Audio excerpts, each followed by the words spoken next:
Hi friends, இன்றைக்கி நம்ம என்ன பார்க்க போகிறோம் அப்படின்னா, பிரபஞ்சம் நம்ம கேட்குறத கொடுக்குமா கொடுக்காதா?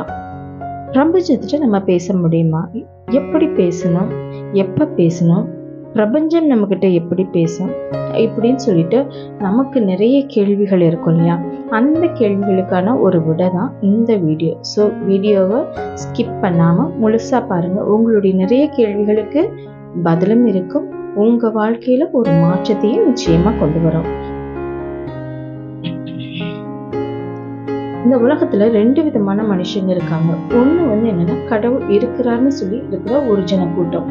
இன்னொன்னு, கடவுள்லாம் இல்லப்பா, நான் தான் என் மனசுக்கு என்ன தோணுதோ அதை செய்வேன், அதனால நான் வாழ்க்கையில ஜெயிச்சிருக்கேன், என்னோட தைரியமும் தன்னம்பிக்கைன்னா என்ன இந்த அளவுக்கு கொண்டு வந்திருக்குன்னு சொல்ற இன்னொரு ஜன கூட்டம்.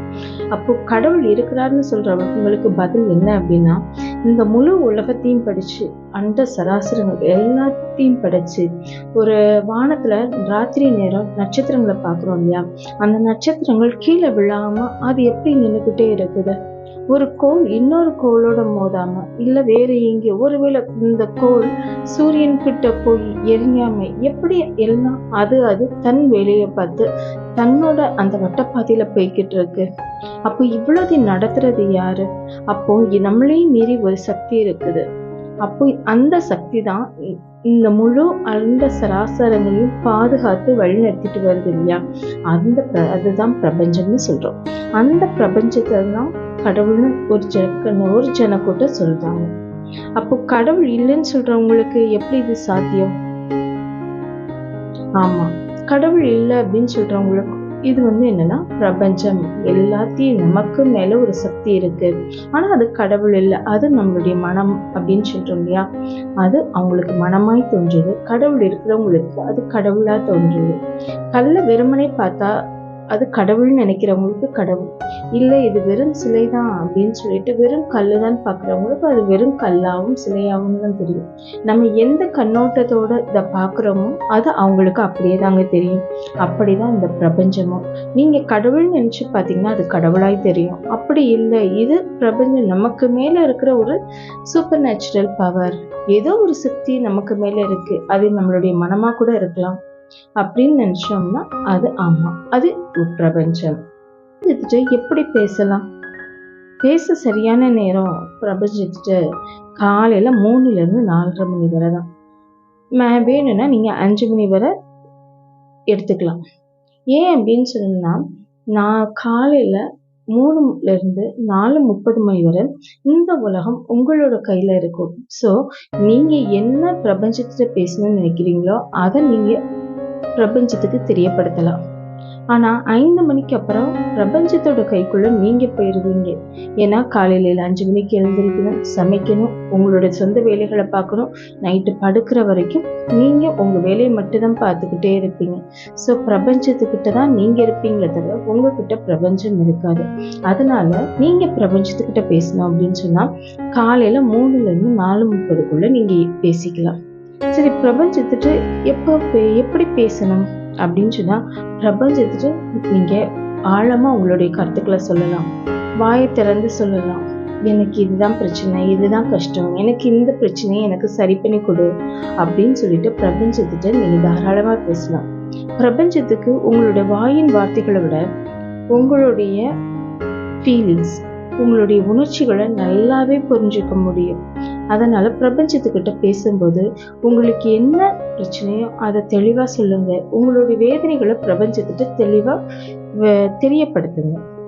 சரி, என்னால காலையில 4 மணிக்கு எழுந்திரிக்க முடியாது, 4:30 எழுந்திரிக்க முடியாதுப்பா, நான் லேட்டா தான் படுக்கிறேன், ஸோ காலையில எழுந்துச்சு என்கிட்ட பிரபஞ்சத்துக்கிட்ட பேசுறதுனா நடக்காத விஷயம் அப்படின்னு நீங்க ஒருவேளை நினைக்கலாம்.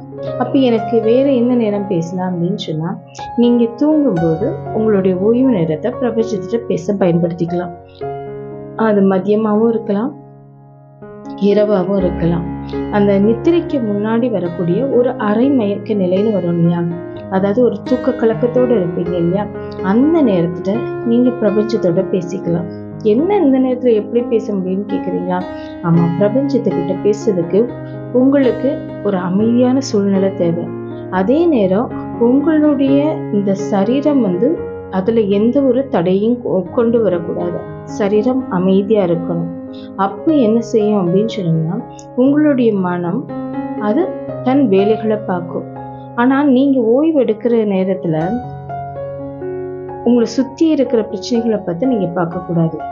அதாவது பால்காரன் வந்துடுவான், பால் வாங்கணும், துணி காய போட்டிருக்கேன், மழை வந்துடக்கூடாது, சாப்பிட்டாச்சா, பாத்திரம் கழுவியாச்சா, இப்படின்னு சொல்லிட்டு உங்களோட சொந்த வேலைகளை பற்றி யோசிச்சுட்டு இருந்தீங்க அப்படின்னா நீங்கள் பிரபஞ்சத்தை தெளிவாக பேச முடியாது. பிரபஞ்சமும் உங்களோட பிரச்சனைகளை புரிஞ்சுக்க முடியாது. ஸோ ஓய்வு எடுக்கிறீங்க அப்படின்னு சொன்னால் முழுமையாக ஓய்வு எடுங்க. அந்த நேரத்தில் எந்த ஒரு தொந்தரவும் இல்லாத நேரத்தில் நீங்கள் பிரபஞ்சத்திட்ட பேசிக்கலாம்.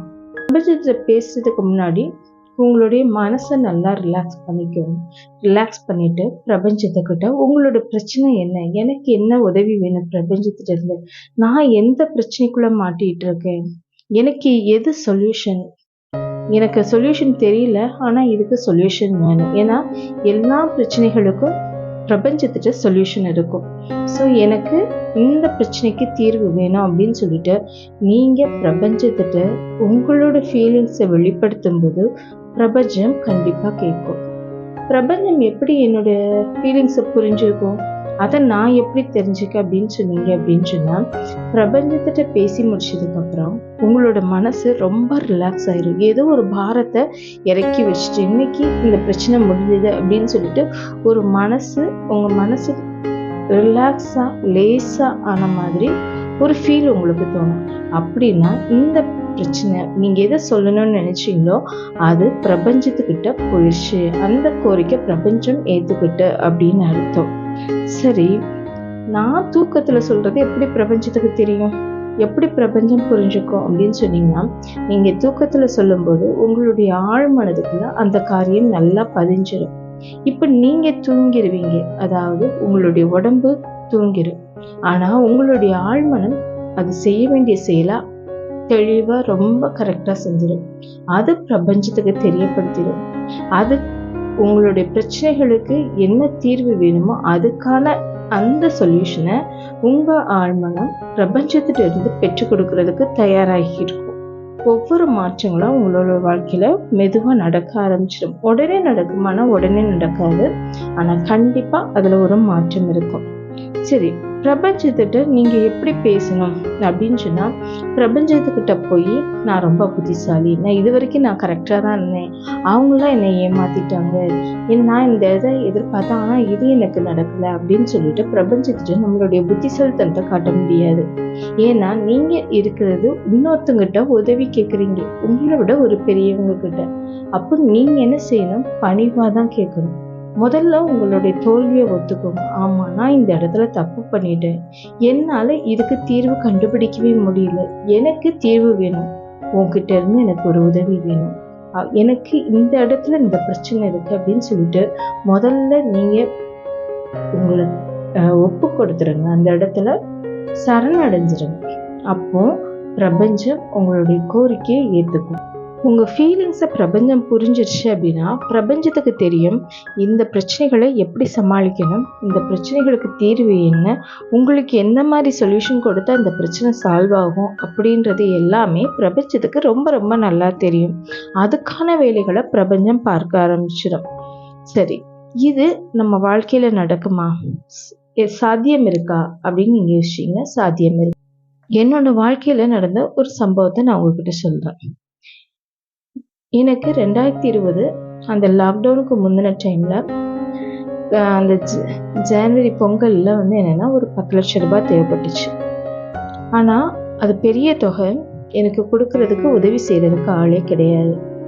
அப்போது என்னுடைய சூழ்நிலைகள் அதற்கு சாதகமாக கூட இல்லை, உண்மையை சொல்ல போனால். ஆனால் அதுக்கு முன்னாடி ஒரு 4 மாதத்துலேருந்தே கிட்டத்தட்ட செப்டம்பர்லேருந்தே நான் என்ன செய்ய ஆரம்பிச்சேன்னா, டெய்லி காலையில் 4 மணி 4:30க்கு எழுந்திரிச்சு என்ன செய்வேன், எனக்கு அந்த பணம் வந்துடுச்சு, எனக்கு அந்த பணம் கிடைச்சிட்டு அதுக்காக உனக்கு நன்றி அப்படின்னு சொல்லிட்டு டெய்லி காலையில் எழுந்திரிச்சு நன்றி மட்டும் சொல்லிக்கிட்டே இருப்பேன். தேங்க்யூ யூனிவர்ஸ் அப்படின்ற வார்த்தையை காலையில் சொல்லிக்கிட்டே இருப்பேன். ஆனால் அந்த பணம் கொடுக்கறதுக்கு வாய்ப்பே இல்லை.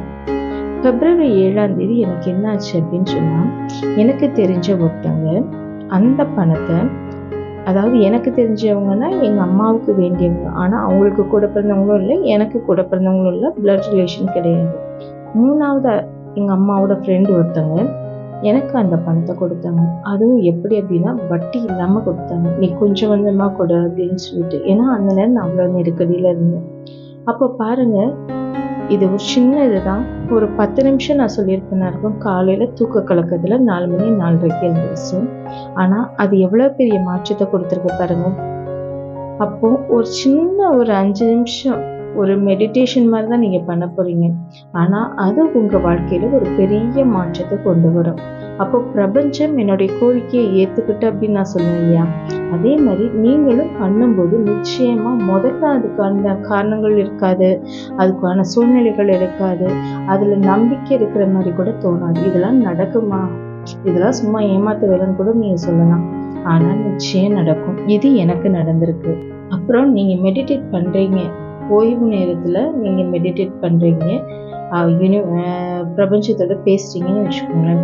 அப்போ நீங்கள் முக்கியமாக கவனிக்க வேண்டிய விஷயம் என்ன அப்படின்னு சொன்னால், எந்த சூழ்நிலையிலும் நீங்கள் எதிர்மறையான காரியங்களை உங்களோட ஆழ் மனசுக்குள்ளே செலுத்தவே கூடாது. எனக்கு இவ்வளோ பிரச்சனை, எனக்கு எங்கே அந்த பணம் கிடைக்கும், அதுக்கு வாய்ப்பே இல்லை, இவங்க தரமாட்டாங்க, அவங்க செய்ய மாட்டாங்க அப்படின்றதெல்லாம் நீங்கள் விட்டுடுங்க. ஏன்னா உங்களுக்கு யாருமே தெரியாமல் இருக்கலாம், யார்கிட்ட உதவி கேட்கன்னு கூட தெரியாம இருக்கலாம். ஆனா பிரபஞ்சத்துக்கு தெரியும் யாரை எப்போ கொடுக்க வைக்கணும் அப்படின்னு சொல்லிட்டு. அதனால உங்களுக்கு நெகட்டிவா பேச தான் வாய் வருது, பாசிட்டிவா பேச தெரியல அப்படின்னா ஒண்ணுமே சொல்லலாம்னா, எனக்கு நீ அந்த காரியத்துல எனக்கு தீர்வு கொடுத்துட்ட, இல்லை சொல்யூஷன் எனக்கு கிடைச்சிச்சு, அதனால நன்றி அப்படின்னு சொல்லி பழகுங்க. நன்றி யூனிவர்ஸ், தேங்க்யூ யூனிவர்ஸ், நன்றி பிரபஞ்சம்னு சொல்லுங்க. நிச்சயமா உங்களுக்கு உங்க வாழ்க்கையில ஒரு பெரிய மாற்றம் இருக்கும். சரி, என் வாழ்க்கையில பிரபஞ்சம் நான் கேட்டுதான் கொடுக்குமா, கேட்காம பிரபஞ்சம் எனக்கு நல்லது எதுவுமே செய்யலையா அப்படின்னு கேட்டா, எல்லாரோட வாழ்க்கையிலும் பிரபஞ்சம் கேட்காமலே நிறைய நல்ல காரியங்களை செஞ்சுக்கிட்டே இருக்கு. இன்னைக்கு பாத்தீங்க அப்படின்னா, நீங்க உயிரோடு இருக்கிறீங்க, நீங்க ஏதோ ஒரு இடத்துல நின்று கேட்டுக்கிட்டு இருக்கீங்க, இல்லை உங்க வாழ்க்கையில எல்லாமே நெகட்டிவா நடந்த போதும் ஆனா பாசிட்டிவா பேசுறதுக்கோ சிரிக்கிறதுக்கோ எத்தனையோ பிரச்சனைகளை தாண்டி நீங்க உயிர் வாழ்றதுக்கு ஏதோ ஒரு காரணம் இருக்கு இல்லையா, இதெல்லாம் இந்த பிரபஞ்சம் உங்களுக்கு கொடுத்துருக்கிற பலன் தான். அப்போ இந்த பிரபஞ்சம் நீங்க கேட்காமலே உங்களுக்கு வாழ்றதுக்கு ஒரு வழியை சொல்லி கொடுத்துருக்கு, இதுவரைக்கும் வாழ வச்சுக்கிட்டு இருக்கு. அப்போ நாளைய தேவையையும் இந்த பிரபஞ்சமே உங்களுக்கு பார்த்துக்கும். அப்போ பிரபஞ்சத்துக்கு நீங்க என்ன செய்ய போறீங்க அப்படின்னா, பிரபஞ்சத்துக்கு எழுந்ததுக்கு அப்புறம் என்ன காரியம் இருக்கோ எல்லாத்துக்குமே நன்றி சொல்லிக்கிறாங்க. உங்களுடைய குடும்பத்துல ஒரு சூழ்நிலை இருக்கு அப்படின்னா அந்த சூழ்நிலைக்கு நன்றி. உங்க கணவர் இருக்காருன்னா, பிரபஞ்சம் எனக்கு நல்ல கணவரை கொடுத்துருக்கு, அதுக்கு நன்றி. எனக்கு நல்ல பிள்ளைகளை கொடுத்துருக்கு இந்த பிரபஞ்சம், அதுக்காக நன்றி. எனக்கு ஒரு நல்ல வேலையை கொடுத்துருக்கு இந்த பிரபஞ்சம், அதற்காக நன்றி அப்படின்னு சொல்லிட்டு உங்க வாழ்க்கையில இந்த பிரபஞ்சத்துக்கு ஒவ்வொரு தடவையும் நன்றி சொல்லி பழகுங்க. உங்க வாழ்க்கையில பெரிய மாற்றம் நிச்சயமா இருக்கும். உங்களுக்கு இந்த வீடியோ பிடிச்சிருந்தது அப்படின்னா லைக் பண்ணுங்க, ஷேர் பண்ணுங்க, மறக்காம சப்ஸ்கிரைப் பண்ணுங்க.